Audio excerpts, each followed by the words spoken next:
AIUDFৰ নেতা বদৰুদ্দিন আজমলে মৰিগাঁও জিলাৰ লাহুৰীঘাটত অসমীয়াৰ সন্মানৰ প্ৰতীক, স্বাভিমানৰ প্ৰতীক চেলেং চাদৰক তেওঁ যেনেধৰণে দলিয়াই দিছে সেই কথা আমি অসম প্ৰদেশ কংগ্ৰেছ কমিটিৰ তৰফৰ পৰা তীব্ৰ ভাষাৰে গৰিহণা দিছোঁ।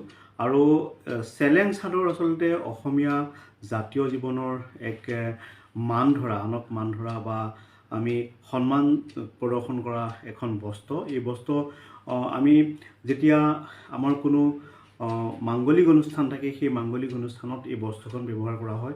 নামঘৰত নামঘৰীয়াই এই বস্ত্ৰ ব্যৱহাৰ কৰে।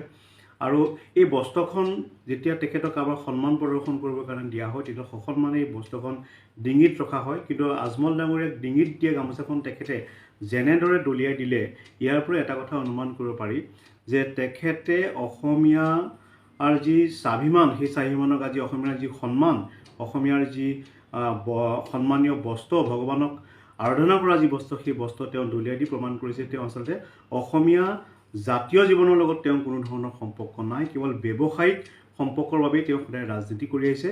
আমি এই কথা অসম প্ৰদেশ কংগ্ৰেছ কমিটিৰ পৰা তীব্ৰভাৱে গৰিহণা দিছোঁ। আৰু আজমলে বাৰে বাৰে এনেধৰণৰ সাম্প্ৰদায়িক কাম কাজ কৰি থাকি অসমীয়া জাতিক অপমান কৰি আছে।